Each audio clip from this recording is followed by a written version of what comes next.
Welcome students. आतापर्यंत आपण maths paper फर्स्टचं फर्स्ट टॉपिक मॅथमॅटिकल लॉजिक याच्या 3 एक्झरसाइज संपवले. आता 3 एक्झरसाइजच्या नंतरचा पार्ट आज आपण स्टार्ट करू. तर याच्यामध्ये आहे अल्जेब्रा ऑफ स्टेटमेंट्स. त्या ठिकाणी वेगवेगळे लॉज असणार आहेत, ते मी एक्सप्लेन करतोय. तर फर्स्ट लॉ आहे आयडेम्पोटेंट लॉ. आयडेम्पोटेंट लॉचा फर्स्ट पार्ट आहे P and P is equals to P. तर त्याचा सेकंड पार्ट आहे P or P is equals to P. Idempotent law P and P equals to P. P or P equals to P. Idempotent law. The second one is commutative law. Commutative law. First part P and Q is equals to Q and P. P and Q equals to Q and P. And the second part is P or Q equal to Q or P. That's the second part. P or Q equals to Q or P. The next one is associative law. The first part of associative law, P and Q and R is equals to. एक लक्षात ठेव, associative law मध्ये जो first part आहे इथे पण and connective आहे ब्रॅकेटच्या बाहेर, तर ब्रॅकेट मध्ये पण अँड कनेक्टिव्ह आहे. सिमिलरली याच्या सेकंड पार्ट मध्ये सुद्धा ब्रॅकेटच्या बाहेर जर ऑर कनेक्टिव्ह असेल तर ब्रॅकेट मध्ये सुद्धा ऑर कनेक्टिव्ह आहे. म्हणजे असोसिएटिव्ह लॉ मध्ये ब्रॅकेटच्या बाहेर अँड कनेक्टिव्ह असेल तर ब्रॅकेट मध्ये पण आहे, आणि ब्रॅकेटच्या बाहेर जर ऑर तर ब्रॅकेटच्या मध्ये पण ऑर कनेक्टिव्ह असतं. आपण या ठिकाणी हे कनेक्टिव्ह सेम आहेत, तर इथे या कनेक्टिव्ह सेम असल्यानं ही ब्रॅकेट आपण काढून टाकू शकतो, किंवा याला असं लिहिता येईल P and Q and R, आणि याला असं लिहिता येईल P or Q or R. हा आहे असोसिएटिव्ह लॉ. तर याच्यानंतरचा आहे डिस्ट्रीब्युटिव्ह लॉ. डिस्ट्रीब्युटिव्ह लॉचा फर्स्ट पार्ट या ठिकाणी P and Q or R is equals to, आणि त्याचा सेकंड पार्ट या ठिकाणी फर्स्ट पार्ट मध्ये ब्रॅकेटच्या बाहेर जर अँड कनेक्टिव्ह असेल तर ब्रॅकेट मध्ये ऑर कनेक्टिव्ह असतं, आणि सेकंड पार्ट मध्ये ब्रॅकेटच्या बाहेर जर ऑर कनेक्टिव्ह असेल तर ब्रॅकेट मध्ये अँड कनेक्टिव्ह असतं. तर आता याचा राईट पार्ट आपल्याला लिहायचा आहे, डिस्ट्रीब्युटिव्ह लॉचा राईट पार्ट लिहायचा आहे. तर इथे P and Q or R आहे, त्याचा राईट पार्ट कसा असणार आहे याच्यासाठी एक सिंपल एक्झाम्पल देतो. ते 2 into x plus y आहे. 2 into x plus y याला मी लिहितो 2 into x plus 2 into y. 2 into x plus 2 into y. हा अशा प्रकारे आपण नेहमी यूज करतो, 2 into x plus 2 into y. बस डिस्ट्रीब्युटिव्ह लॉ सेम असाच आहे. मग लिहिता येईल आम्हाला इथे जसं इथे 2 into x तसं इथे काय होणार P and Q. P and Q नंतर ब्रॅकेट मधलं कनेक्टिव्ह कोणतं आहे ऑर. ब्रॅकेट मधलं इथे सिंबल कोणतं होतं प्लस, मग इथे प्लस, इथे ऑर, इथे ऑर.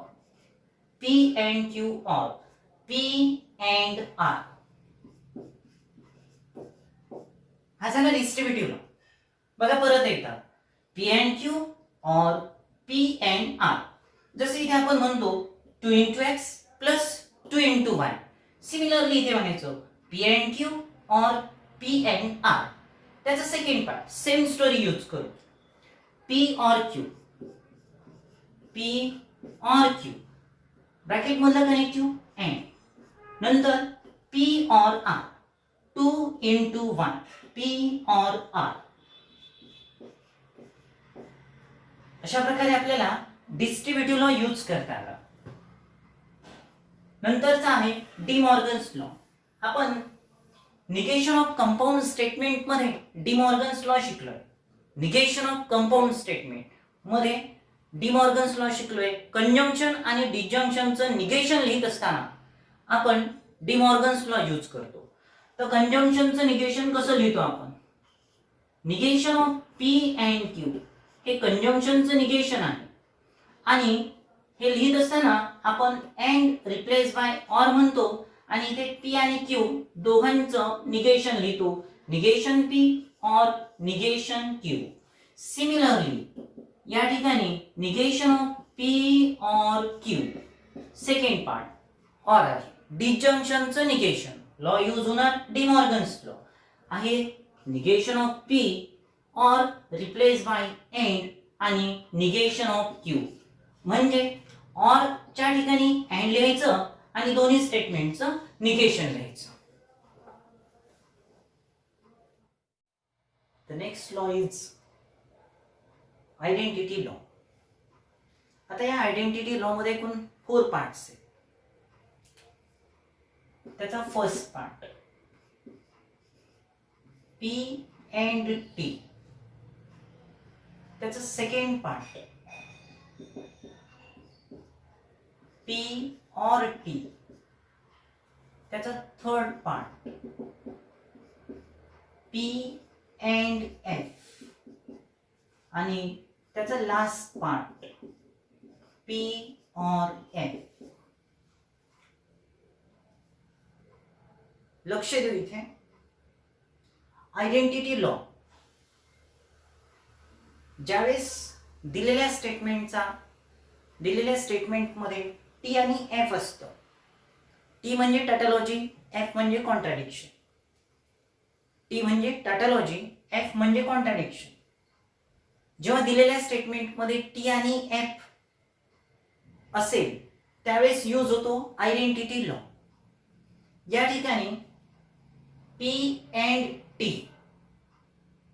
हे समजून घेण्यासाठी एक सेट थिअरीचं एक्झाम्पल देतो.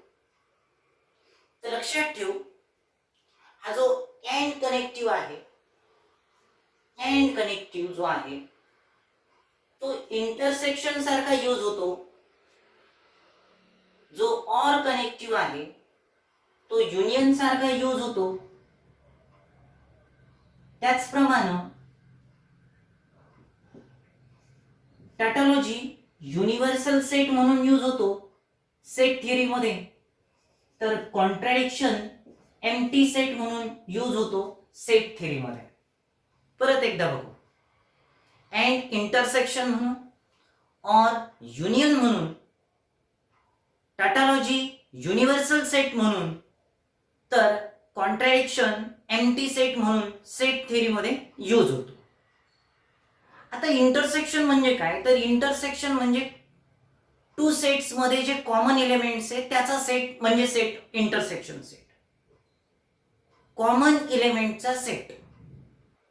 मग आता इथे पी म्हणजे गिव्हन सेटला आपण पी म्हणू, पीला युनिव्हर्सल सेट म्हणू. आता गिव्हन सेट आणि युनिव्हर्सल सेट याच्यामध्ये कुठलं कनेक्टिव्ह आहे तर अँड. अँडला काय म्हणायचं? इंटरसेक्शन. म्हणजे दिलेला सेट आणि युनिव्हर्सल सेट याच्यात काय कॉमन आहे तर गिव्हन सेट कॉमन आहे. म्हणून पी अँड टी असेल तर आपण इथे पी म्हणूया. आता ऑरला काय समजायचं सेट थिअरी मध्ये? युनियन.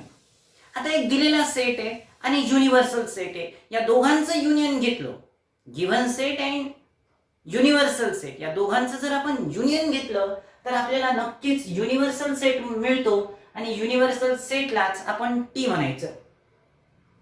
आता गिव्हन सेट आणि एम्प्टी सेट याच्यामध्ये अँड कनेक्टिव्ह, अँड म्हणजे इंटरसेक्शन म्हणजे सेट ऑफ कॉमन एलिमेंट्स, याच्यामध्ये एम्प्टी सेट आणि गिव्हन सेट याच्यात एकही एलिमेंट कॉमन नसतो आणि म्हणून P and F is equals to आपण लिहिणार आहे F.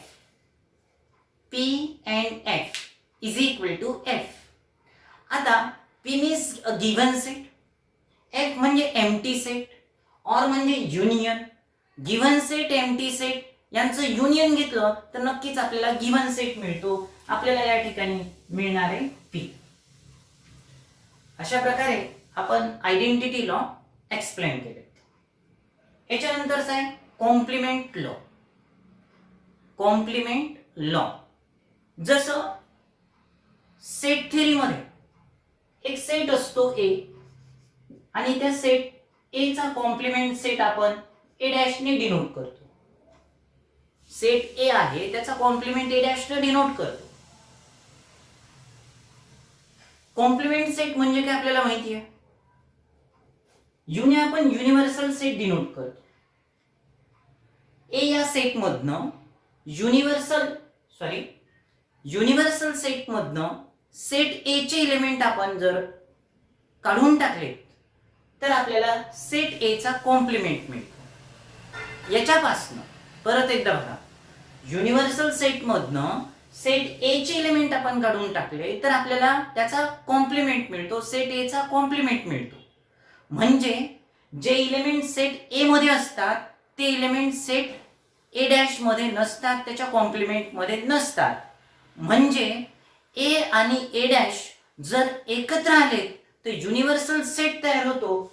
ए आणि ए डॅश हे दोन्ही सेटचं युनियन घेतलं तर युनिव्हर्सल सेट मिळतं.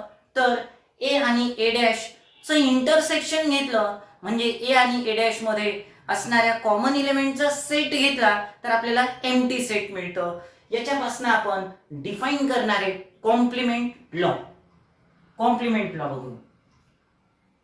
या ठिकाणी गिव्हन सेटला आपण स्टेटमेंट पी ने डिनोट करतो. या ठिकाणी जसं कॉम्प्लिमेंट यूज करतो तसं लॉजिक मध्ये, मॅथमॅटिकल लॉजिक मध्ये आपण निगेशन यूज करतो. मग या ठिकाणी हा फर्स्ट पार्ट आहे पी. कॉम्प्लिमेंट सेट म्हणजे या ठिकाणी निगेशन पी असणार आणि दिलेला सेट आत्ताच एक्सप्लेन केलं, दिलेला सेट आणि त्याचा कॉम्प्लिमेंट एकत्र आला की युनिव्हर्सल सेट तयार होतो. सिमिलरली पी आणि नॉट पी जर एकत्र आले तर इथे आपल्याला मिळणार आहे टॅटॉलॉजी. आणि सेकंड पार्ट मध्ये, आणि आता सेकंड पार्ट मध्ये दिलेला सेट पी आहे त्याचं निगेशन.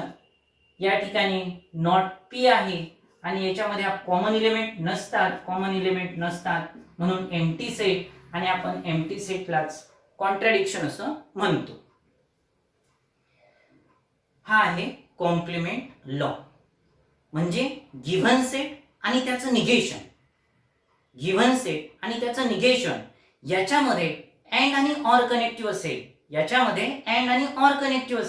तर यूज होतो कॉम्प्लिमेंट लॉ. नंतर आहे ऍब्सॉर्प्शन लॉ. ऍब्सॉर्प्शन लॉ कसा आहे बघा. याचा फर्स्ट पार्ट या ठिकाणी P and P or Q. बघा इथे काय P and P or Q. या ठिकाणी पी च्या नंतर अँड आहे, नंतर पी ऑर आहे. तर जर असं असेल तर याचा आन्सर पी असतं. म्हणजे पी अँड पी ऑर समोर काही असलं तरी त्याचा आन्सर पी असतं. सिमिलरली या ठिकाणी and replace by or replace by and use करून आपण म्हणजे याचं ड्युअल स्टेटमेंट लिहून आपण याचा सेकंड पार्ट लिहू शकतो. म्हणजेच P or P and Q is equals to P. म्हणजे P and P or something असेल तर पी लिहिता येतं, तसंच पी ऑर पी अँड असेल समथिंग तर आपल्याला पी लिहिता येतं. हा आहे ऍब्सॉर्प्शन लॉ. याच्यानंतरचा आहे कंडिशनल लॉ. कंडिशनल लॉ माहिती आहे आपल्याला P implies Q. Conditional statement म्हणतो आपण याला. आणि P implies Q is equals to not P negation of P or Q. या ठिकाणी पहिला जो पार्ट आहे पी त्याचं निगेशन लिहायचं, नंतर ऑर कनेक्टिव्ह आणि नंतर Q. Negation P or Q. आता शेवटचा लॉ आहे बाय कंडिशनल लॉ. तर biconditional law P double implies Q is equal to, biconditional statement आहे पी डबल इम्प्लाइज क्यू आणि P double implies Q is equals to P implies Q and Q implies P. P implies Q and Q implies P. यालाच आपल्याला असं सुद्धा लिहिता येतं P implies Q, या ठिकाणी पी इम्प्लाइज क्यू म्हणजे निगेशन पी ऑर क्यू असं लिहिता येतं. निगेशन पी ऑर क्यू हा and connective as it is, आणि क्यू इम्प्लाइज पी ला निगेशन क्यू ऑर पी असं लिहिता येतं. म्हणजे negation of first or second, negation of first or second, it's a biconditional law. आपण एकदा याची रिव्हिजन करून घेऊ. लक्ष देऊ. फर्स्ट लॉ आहे आयडेम्पोटेंट लॉ. आयडेम्पोटेंट लॉ मध्ये फर्स्ट पार्ट असतो P and P is equals to P, आणि त्याचा सेकंड पार्ट असतो P or P is equals to P. Idempotent law हा फर्स्ट पार्ट. नंतर सेकंड लॉ आहे commutative law. Second law commutative law. Commutative law चा first part असतो P and Q is equals to Q and P, तर त्याचा second part असतो P or Q is equals to Q or P. याच्यानंतरचा third law आहे associative law. याच्यानंतरचा third law associative law. Associative लॉचा first part P and Q and R is equals to, आणि second part P or Q or R is equals to. तर या ठिकाणी and or connective same असतं, ब्रॅकेटच्या बाहेर bracket मध्ये connective same असतं.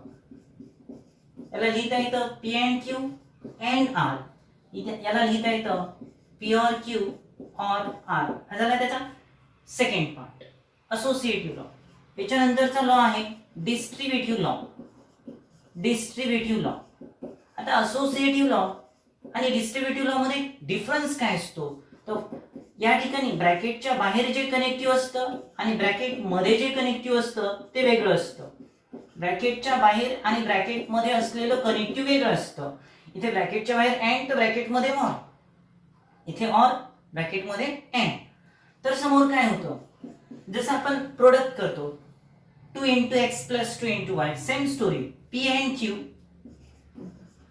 or p and r, p and q or p and r. Similarly p or q, p or q, p or q and p or r, p or q and p or r.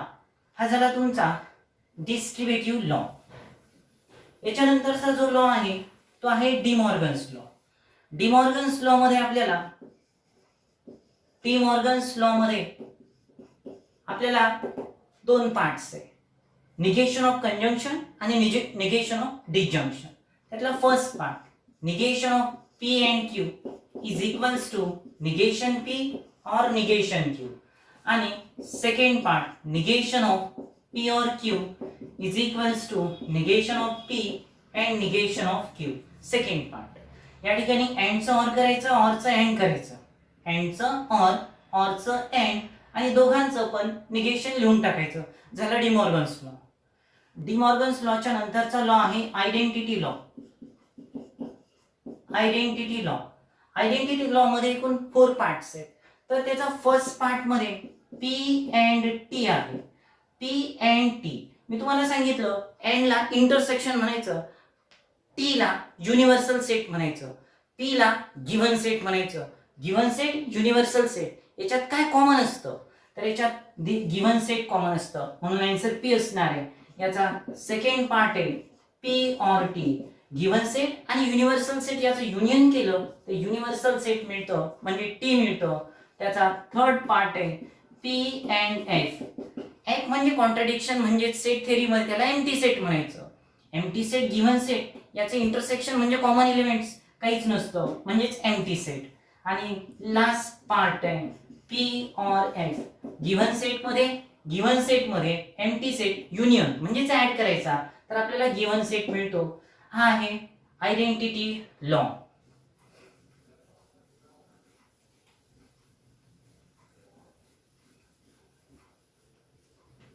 Identity law नंतर आहे complement law. Identity law नंतर आहे complement law.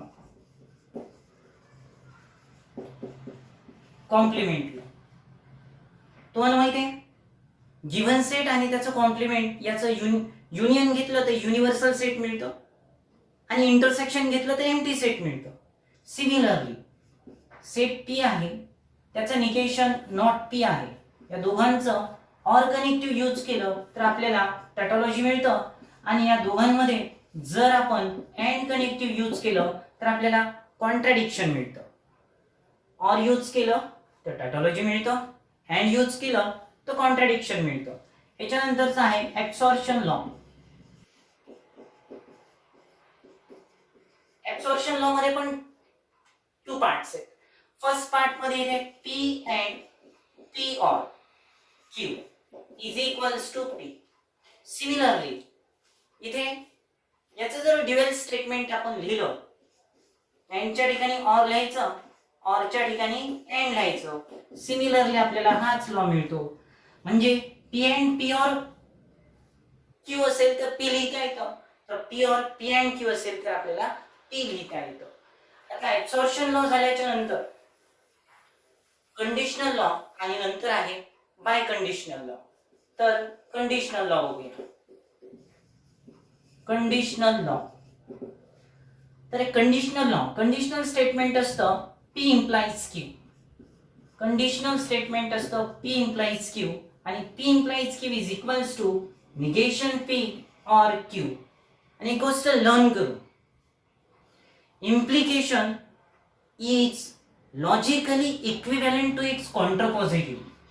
मागच्या लेक्चरला आपण contrapositive म्हणजे काय ते शिकलो होतो. कॉन्ट्रापॉझिटिव्ह म्हणजे काय, पी इम्प्लाइज क्यूच्या कन्व्हर्स मध्ये दोन्ही ठिकाणी नॉट यूज करायचं. म्हणजेच ते स्टेटमेंट असणार negation Q implies negation P. Negation Q implies negation P means what. आता लर्न करून टाका ही स्टेटमेंट की implication is logically equivalent to its contrapositive. आणि the last one biconditional law. The last one is by conditional law. By conditional law, P double implies Q. P double implies Q is equals to P implies Q and Q implies P. Double implies है, साधी बात है. P implies Q and Q implies P. याला तसं लिहिता येईल not P or Q and not Q or P. अशा प्रकारे आपले सगळे लॉ या ठिकाणी एक्सप्लेन करून झाले. हे लॉ लर्न असल्यानंतरच आपल्याला याच्या नंतरचा पार्ट समजत सोपा जाईल.